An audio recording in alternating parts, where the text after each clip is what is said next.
आपकी आवाज नहीं आ रही।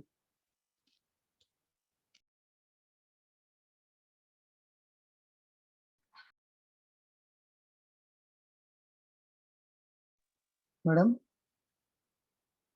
आपका माइक म्यूट है। Sorry sorry so class I B हमारा किसके बराबर आएगा इस इक्वेशन में? अगर हम देखें तो it comes out to be V C C, I B को मैं दूसरी तरफ लेके जा रही हूँ, minus V B E minus I E R E. तो हमारे पास जितना ये माइनस वी बी ई हो गया,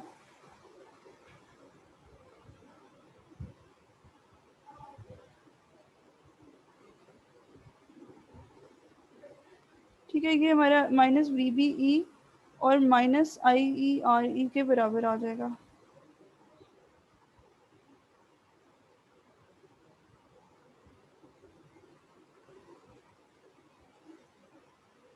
माइनस आई ई आर ई के बराबर आ जाएगा, यानी आई सी में जितना इंक्रीमेंट जी डिवाइडेड बाय आर बी। वो यस वो भी एक चीज़ है। मैं असल में यस मैम। जी आरबी भी आएगा। मैं असल में आई आर ई पे फोकस कर रही हूँ। टेम्परेचर के बढ़ने से हम क्या कहते हैं जी? टेम्परेचर के बढ़ने से आई सी बढ़ गया। क्यों? क्योंकि मैंने आपको इक्वेशन बताई थी कि हमारा जो आई सी है वो डिपेंड कर रहा होता है लीकेज के करंट पे, और लीकेज का करंट जो होता है it is nothing but it is temperature dependent. ठीक है, अब आई सी के बढ़ने से हमारा हम कह रहे हैं कि आई सी अगर बढ़ेगा तो ठीक है वो बढ़ रहा है, लेकिन हमारे पास क्या हो रहा है, हमारा आई ई आर ई भी तो बढ़ रहा है ना। क्यों? क्योंकि जितना अब आई ई आर ई अगर हमारा बढ़ रहा है तो इसका मतलब है कि हमारा आई बी तो कम हो जाएगा। ठीक है, क्योंकि इसके माइनस में आ रहा है, तो बेस का करंट अगर कम हो रहा है तो हमारा कलेक्टर का करंट भी कम होगा। क्यों? क्योंकि आई सी किस पे, I C is equal to what of I B. I C और आई बी का रिलेशन बता सकते हैं आप लोग? आई सी और आई बी का रिलेशन बता सकते हैं?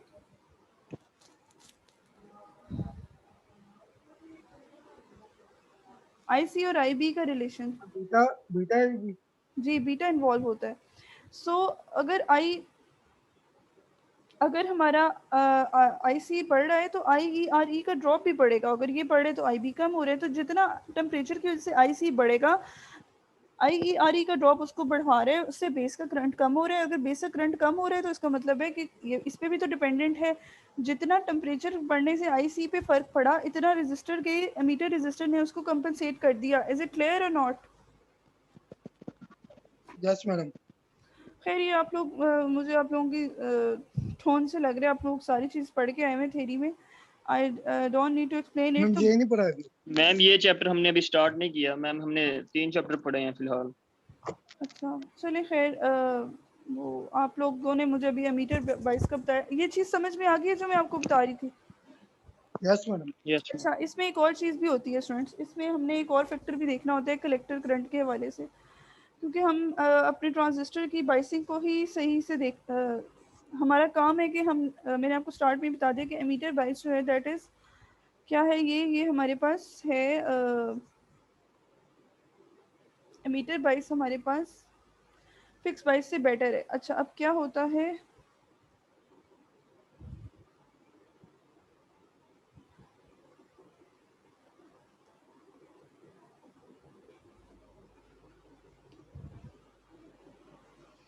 अब इसमें हमारे पास क्या है, इसमें हमारे पास ये है कि एक और चीज़, एक तो फैक्टर था टेम्परेचर का, वो मैंने आपको क्लियर कर दिया। अब हमने अपनी इक्वेशन को बीटा से इंडिपेंडेंट करना है। क्यों? क्योंकि बीटा भी एक ऐसा फैक्टर है जो हमारे ट्रांजिस्टर को डिस्टर्ब करता है। बीटा से इंडिपेंडेंट हम कैसे कर सकते हैं? आपको पता है आई बी तो ये है, ठीक है, आई बी की इक्वेशन तो ये है ना, ये आप लोगों ने इक्वेशंस देखे हैं, सारी चैप्टर 3 से इक्वेशंस आ रही हैं, आप लोग पढ़ चुके हैं, आप लोग बता रहे हैं चैप्टर 3 आपने पढ़ लिया। तो इसमें क्या है, आई बी अगर इसके बराबर है तो आई सी जो होगा हमारा वो किसके बराबर आएगा, I C is equal to what of beta times I B. इस सारी इक्वेशन में बीटा आ जाएगा, ठीक है। अब बीटा, अब हम चाहते हैं कि बीटा से इंडिपेंडेंट हो जाए इक्वेशन, उसका क्या नतीजा है, उसका क्या रिजल्ट है, उसका यही है स्टूडेंट्स, ये beta plus one are E है, इसको हम सिंपल बीटा लिख सकते हैं, क्योंकि बीटा की वैल्यू तो कितनी होती है, मेरे ख्याल से 100 तक होती है। Beta plus one R E को हम बीटा के अप्रोक्सीमेट भी कर सकते हैं, ये कोई इतना बड़ा इशू नहीं है, वन की इतनी इंपॉर्टेंस नहीं है, ठीक है। अगर इस इक्वेशन में हम इस इक्वेशन को मैं मॉडिफाई करके आपको ऐसे लिख के दिखाऊं, इस इक्वेशन को मैं मॉडिफाई करके लिखूं V C C minus V B E जो कि होता है 0.7, ठीक है, और डिवाइड किया हमने इसको, ये आर बी यानी बेस की रेजिस्टेंस आ गई, प्लस क्या आ गया आपके पास बीटा टाइम्स आर ई, ठीक है। मैंने बीटा प्लस वन को सिंपल बीटा लिख दिया, बीटा आर ई आ गया, ओके। अब हम क्या चाहते हैं, हम इस इक्वेशन से बीटा को ख़त्म करना चाहते हैं, वो हम कैसे करेंगे, वो हम इस कंडीशन के साथ कर सकते हैं, हम कहेंगे कि जो बीटा आर ई है वो बेस की रेजिस्टेंस से बहुत ज़्यादा बड़ा है। Class, do you get my point? अगर ये इससे बहुत बड़ा Yes, होगा तो उसका मतलब है कि हम इस इक्वेशन में आर बी को ख़त्म कर देंगे। अगर यहाँ से आर बी ख़त्म हो जाता है, ठीक है, आर बी अगर ख़त्म हो जाता है और ये आई बी की इक्वेशन है, इसमें अगर हम बीटा को इन्वॉल्व करें, ठीक है, बीटा आई बी, तो ये आई सी के बराबर आएगा ना, बीटा आई बी ये yes, आपका madam. इक्वल आएगा आई सी के। तो अब आप बताएं, बीटा बीटा से Yes, कैंसिल हो ma'am. सकते हैं, बीटा बीटा से कैंसिल हो रहे हैं, Yes, madam. ये बीटा यस मैम हो रहा है। बीटा इस बीटा से कैंसिल हो गया, बीटा बीटा से भी हमने इस इक्वेशन को खत्म कर दिया। Yes, ma'am. Cancel out. Temperature का भी फैक्टर नहीं आ रहा एमीटर बाइस की कॉन्फ़िगरेशन में। सेकेंडली हमारे पास बीटा का इफेक्ट भी नहीं आ रहा, तो ये दोनों एडवांटेज हैं एमीटर बाइस कॉन्फ़िगरेशन के as compare to the fix bias configuration, right? Yes, madam. Clear to everyone की जो दो तीन आवाजें आती हैं, इसके अलावा बाकी स्टूडेंट्स को समझ में आई है तो मुझे बताएं, वरना मैं आगे नहीं Yes, जाऊंगी, ma'am. मैंने वोल्टेज डिवाइडर भी करवानी है। Yes, ma'am.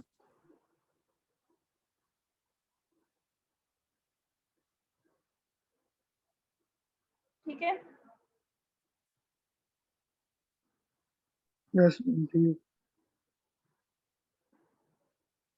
Yes, ma'am.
Okay, मैंने आप लोगों को इस दो एडवांटेज बताए हैं, ठीक है, आई होप कि आपको समझ आ गए हैं।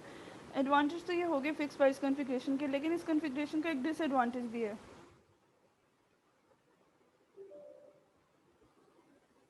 मेरी आवाज़ आ रही है अब आप लोगों को? Yes, yes, madam. ये दोनों एडवांटेज समझ में आए? हमारे बात नहीं कर रहे, मैं बाकी क्लास से ही पूछ रही हूँ। मैम एक बार रिपीट कर दें एडवांटेज। एडवांटेज इसके दो ये हैं कि देखें, आप लोग सुन नहीं रहे थे, ये बीटा वाला समझ में आया। हमारा जो क्यू पॉइंट है, हम चाहते हैं कि हमारा ट्रांजिस्टर जो है वो स्टेबल रहे, ठीक है, उसका ऑपरेटिंग पॉइंट फिक्स रहे, वो आगे पीछे ना जाए। क्यों? अगर स्टूडेंट्स इसका इतना फ़ायदा होता है ना अगर आपका क्यू पॉइंट फिक्स रहे। और बीटा का मैंने जैसे अभी आपको बताया, देखें बीटा तो हमें नहीं पता ना, आप लोग इतने आइंस्टाइन अच्छे बच्चे हैं कि आप लोग लैब में आए और साथ आप लोग जी बीटा और सारी डेटा शीट को स्टडी करके आए। अब बीटा तो हमें नहीं पता, न्यूमेरिकल में तो गिवन होता है, practically we have to check it from the data sheet and वो बहुत ज़रूरी होता है। कभी भी इस तरह इलेक्ट्रॉनिक की डिवाइस को मैं आपको नहीं लगवाऊंगी सर्किट के अंदर, पहले हम उसकी डेटा शीट्स को अच्छे से देखा करेंगे। लेकिन लेट सपोज हमें बीटा का नहीं पता, तो इस कॉन्फ़िगरेशन का ये फ़ायदा है कि अगर टेम्परेचर हमें नहीं पता ट्रांजिस्टर का, वहाँ पे हमने इतनी छोटी सी डिवाइस है उसका हम टेम्परेचर भी मेजर नहीं कर रहे, टेम्परेचर बल्कि इंस्ट्रूमेंटेशन में मेजर कर रहे होते हैं मोस्टली डिवाइसेस का ना। और दूसरी जो चीज़ है वो बीटा है। तो इन दोनों चीज़ों से फिक्स प्राइस कॉन्फ़िगरेशन इंडिपेंडेंट हो रही है। कैसे हो रही है? एक तो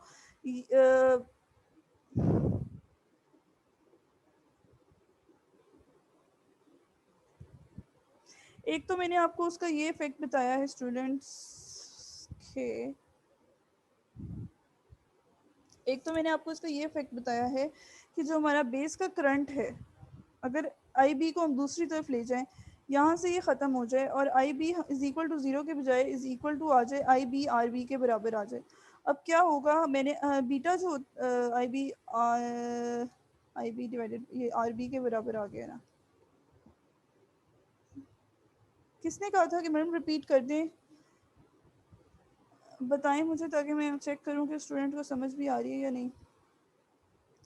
यस मैम, आ रही है इसमें। जी फहद, इसमें ये है कि हमारा जो ट्रांजिस्टर का कलेक्टर करंट होता है, हम चाहते हैं कि आईसी जो है वो फिक्स रहे। कलेक्टर करंट का ज़्यादा इशू है, क्यों? क्योंकि दो हमारा ट्रांजिस्टर का ऑपरेटिंग पॉइंट है, एक तो वीसीई है, वीसीई को इतना डिस्टर्बेंस नहीं मिलती, क्यों? क्योंकि वो फिक्स है, वो वोल्टेज है, वो वीसीसी के थ्रू है। ज़्यादा मसला आईसी के, आईसी जो है वो दो चीज़ों के वजह से डिस्टर्ब हो जाएगा, एक है टेम्परेचर, दूसरा है बीटा। ठीक है, टेम्परेचर भी क्यों आ जाते हैं टेम्परेचर का इफेक्ट? क्योंकि इसमें लीकेज करंट इन्वॉल्व होता है, माइनॉरिटी कैरियर्स का, वो टेम्परेचर पे इफेक्ट करवाएंगे। अच्छा, आईसी में अब हम कह रहे हैं कि मसला ये टेम्परेचर बढ़ गया तो आईसी बढ़ जाएगा। ठीक है जी, मान लिया आईसी बढ़ जाएगा, आईसी बढ़ेगा, लेकिन अगर हम इस इक्वेशन को देखें तो इसमें आई ई आर ई इन्वॉल्व है। आपको पता है आपका जो आईसी है वो किसके बराबर होता है? आईसी आपका बराबर होता है अप्रोक्सीमेटली, हम आई ई के इक्विवेलेंट कर लेते हैं ना इसको। यस मैम, ऐसे ही। ठीक है, हम कर लेते हैं। तो अगर हमारा आई सी बढ़ रहा है तो उससे आई ई आर ई भी बढ़ रहा है, लेकिन आई ई आर ई के बढ़ने से बेस का करंट तो कम हो रहा है ना, क्योंकि आई बी जो है वो आई बी निकालने के लिए ये माइनस में आ रहा है, ये प्लस में नहीं आ रहा। वीसीसी में से वीबीई को माइनस करेंगे जो 0.7 है, जिसने हमेशा फिक्स लेना है, लेकिन माइनस आई ई आर ई भी तो है, तो इसका मतलब है आई बी कम हो जाएगा। अगर आई बी कम हो जाएगा तो इसका मतलब आई सी भी तो कम होगा, क्योंकि आई सी का आई बी के साथ भी रिलेशन है in terms of beta. I C is equal to beta I B. Okay, now I C is equal to beta I B. So we have, अब हमारे पास क्या होगा? हमारे पास ये होगा कि अगर आई सी टेम्परेचर की वजह से बढ़ा था तो आई ई आर ई का ड्रॉप भी बढ़ गया, आई ई आर ई के ड्रॉप बढ़ने से आई बी कम हो गया। आई बी के कम होने का मतलब ये है कि आई सी जो है वो जितना टेम्परेचर के बढ़ने से बढ़ गया था, इतना ही उसको आई ई आर ई के ड्रॉप ने उसको न्यूट्रलाइज कर दिया, यानी हमारे कलेक्टर के करंट में चेंज नहीं आएगा। Got it? Yes ma'am, stabilise कर दिया। स्टेबल हो गया, बिल्कुल। अच्छा, दूसरी चीज़ हमारे पास जो इसमें इन्वॉल्व होती है वो ये होती है कि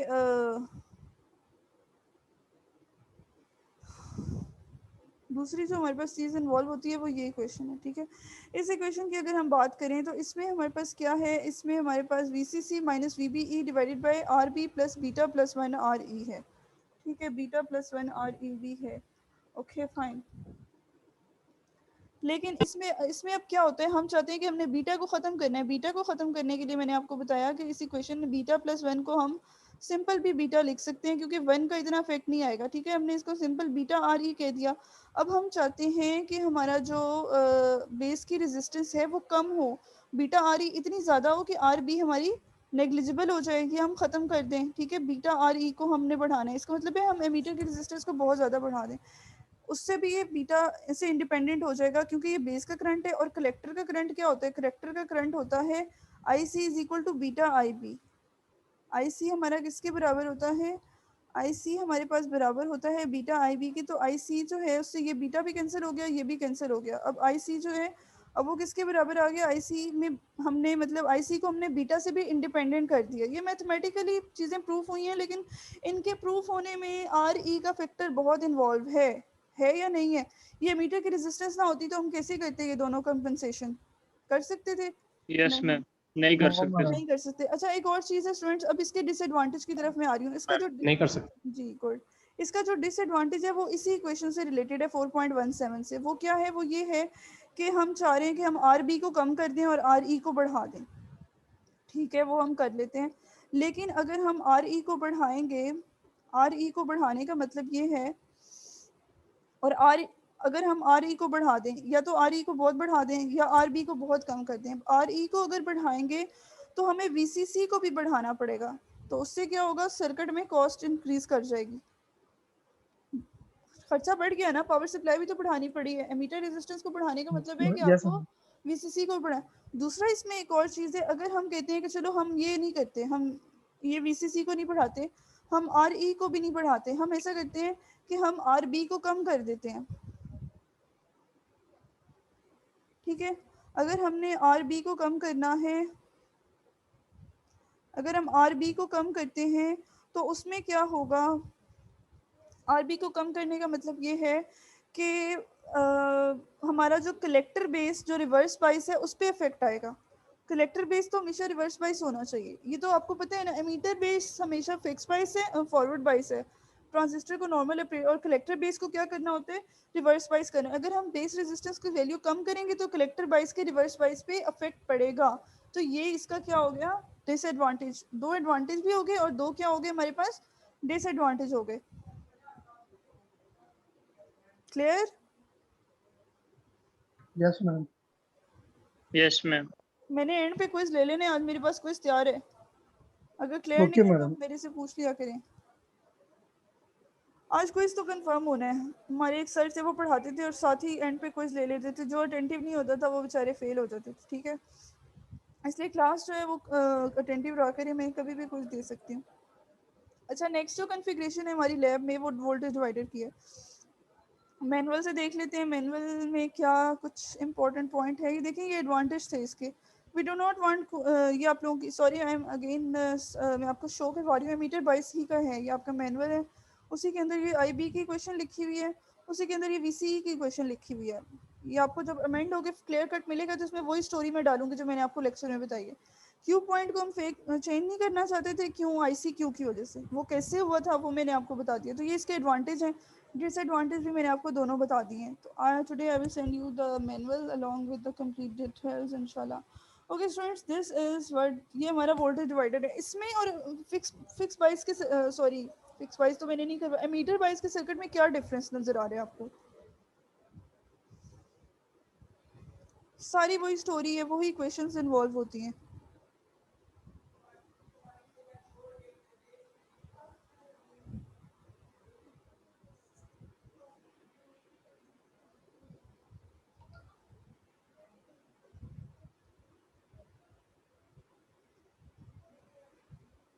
क्लास आपको मेरी आवाज आ रही है?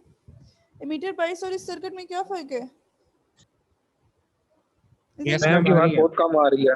क्यों भाई, ये क्या बात हुई? How can voice be so less? सही आ रही है। अब आवाज ठीक है? मैम आपकी यस आवाज मैडम, ठीक बिल्कुल आ ठीक रही आ है। रही है। ठीक हो गया।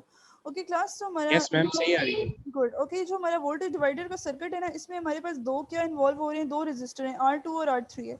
इसका फ़ायदा क्या होगा वो भी हम देखते हैं। इसमें भी वही स्टोरीज हैं, इसमें भी बिल्कुल वही स्टोरी है सारी की सारी।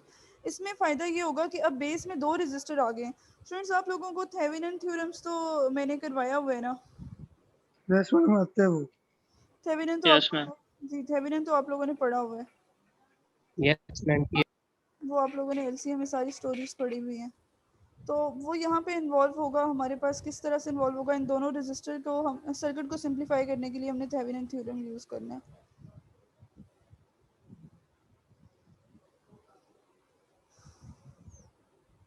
ओके, इसमें हमने क्या करना है? इसमें हमने ये करना है कि हमारे पास जो आर थेवेनिन है,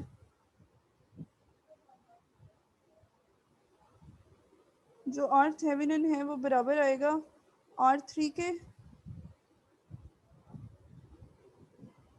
divided by R2 plus R3 के। ठीक है, ये मैंने आपको डायरेक्टली बता दिए। ये दोनों रेजिस्टर ना हमारे एक्चुअल में पैरेलल में बनते हैं। अगर हम इसको थेवेनिन के हवाले से देखें कैसे, ये वीसीसी है और ये ग्राउंड है, तो अगर हम इसको सिंप्लीफाई करके मैं आपको ये बना के बताऊं तो ये किस तरह बनेगा। एक तरफ एक बैटरी लगी हुई है R2 की, ठीक है, दूसरी तरफ हमारे पास R3 की लगी हुई है, और ये हो गया बैटरी का नेगेटिव टर्मिनल, और ये VCC पॉजिटिव है। तो ये अब आप देखें ये दोनों रेजिस्टर आपस में पैरेलल कॉम्बिनेशन में है या नहीं है। Yes madam. बल्कि ये मैंने यस मैम पैरेलल में। यहाँ पे R3 नहीं आएगा, R3 R2 divided by R2 plus R3, ठीक है, ये आपका RThevenin आ गया, राइट और not. Yes madam. Yes ma'am. Ji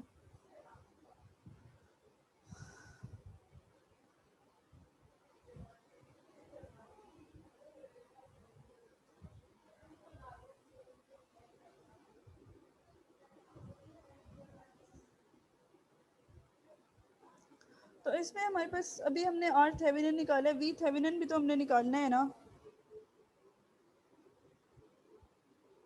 VThevenin भी तो रहते हैं ना, सिर्फ RThevenin तो नहीं निकालना ना सर्किट में। तो VThevenin कैसे आएगा स्टूडेंट्स, एनीवन कैन टेल मी।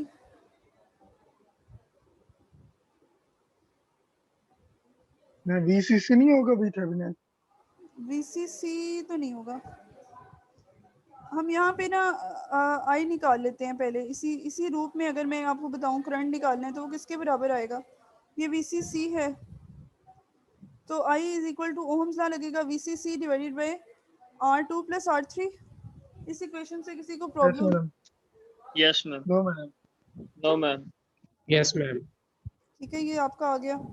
अब VThevenin निकाल सकते हैं ना, I भी है RTH भी है, VThevenin का मतलब है yes I madam. Multiply by RThevenin हो गया, ठीक है। Yes madam. Yes, ma'am. जी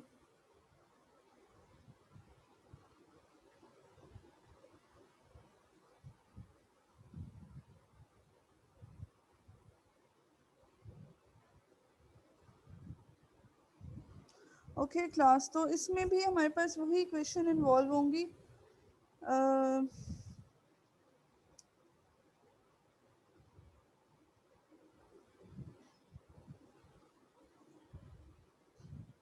आप लोगों को मैं बुक से दिखा देती हूँ।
Okay class, so voltage divided bye की अगर हम बात करें तो इसमें क्या है जी, वो कह रहे उसमें हमने देखा था IC बाइस करंट और ये वर फंक्शन ऑफ करंट गेन, ठीक है, वो हमें पता है IC क्यूब बीटा पे डिपेंड करता है और हमने बीटा से इंडिपेंडेंट ही करना था, since beta is temperature sensitive specially for silicon and the actual value of beta is usually not well defined. मैंने आपको कहा था वो नहीं कंफर्म पता होती। It would be desirable to develop a bias circuit that is less dependent on, वही story है जैसे मैंने आपको किसकी बताई थी, एमीटर वाइज, क्योंकि हमने अब ऐसा सर्किट बनाना है जो बीटा पे डिपेंड ही ना करे, दैट इज लेस और in fact independent of transistor beta, उससे क्या हो, इंडिपेंडेंट हो। The voltage divided by configuration of figure 2.4.25 is such a network.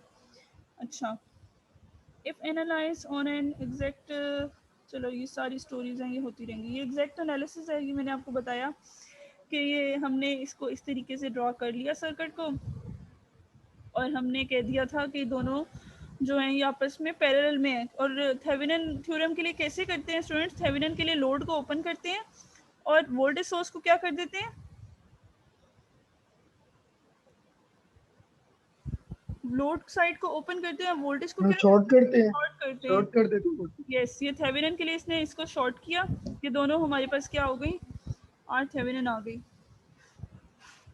अच्छा,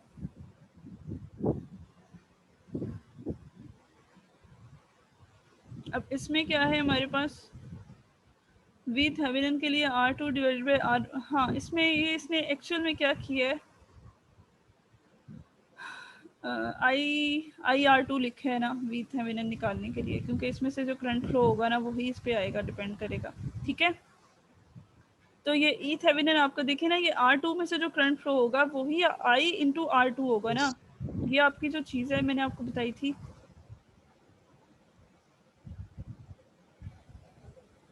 ये आपका I हो गया VCC divide by R1 plus R2 multiply by R2। क्यों करना है? क्योंकि ई थेवेनिन हम निकाल रहे हैं, ये हमारा ई थेवेनिन हो गया। Okay okay okay. अच्छा स्टूडेंट्स, इसमें भी फिर वही स्टोरीज हैं, देखें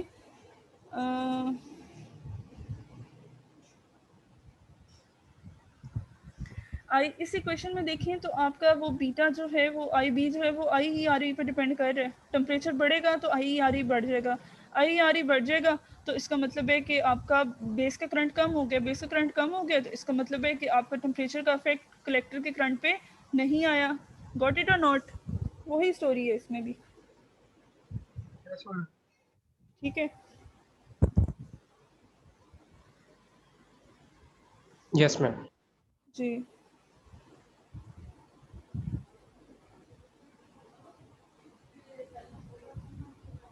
अच्छा, ये एडवांटेज। और दूसरा एडवांटेज भी हमारे पास बिल्कुल इसी तरह से है कि हम आई बी की इक्वेशन में क्या करेंगे, यहाँ पे इसका जो एक फ़ायदा है ना इस कन्फिग्रेशन का एज कम्पेयर टू मीटर बाइस, उसमें क्लियर कट यहाँ से पता चलता है।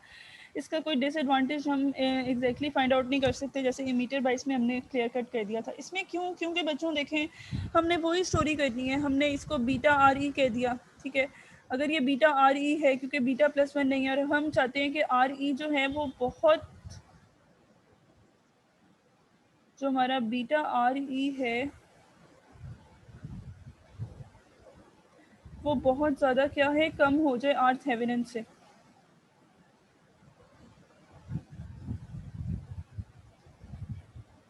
ठीक है, आर थेवेनिन से क्या है, बहुत कम है। तो अब हमारे पास क्या होगा कि अब हम आर थेवेनिन को कम कर सकते हैं आसानी से एज कम्पेयर टू मीटर बाइस कॉन्फ़िगरेशन। क्यों? क्योंकि आर थेवेनिन में R1 भी इन्वॉल्व है और R2 भी इन्वॉल्व है। ठीक है, R1 भी इन्वॉल्व है और R2 भी इन्वॉल्व है। इसका मतलब है कि इसको हम इजीली एडजस्ट कर सकते हैं। क्लियर और नॉट? देखें ना, मीटर बाइस में तो सिर्फ एक ही बेस रेजिस्टेंस थी, उसको कम करना था। Yes ma'am. तो हमारे पास ये एडवांटेज होता है मीटर, इसका ये एडवांटेज होता है वोल्टेज डिवाइडर का, ये बहुत ज़्यादा स्टेबल है, सबसे ज़्यादा वाइडली यूज़ होती है। ये इसने अप्रॉक्सीमेशन की बातें कर दी हैं, लोड लाइन एनालिसिस, ये सारी चीज़ें आपको थ्योरी में डिटेल में मिल जाएंगी। तो आप लोगों को अब ये चीज़ तो क्लियर हो गई ना, जब कि हमारे पास जो वोल्टेज डिवाइडर बाइस है वो ज़्यादा बेहतर क्यों है। इक्वेशंस वही है, इसमें स्टोरी भी वही है, आपने केवीएल भी उसी तरह से लगाने हैं।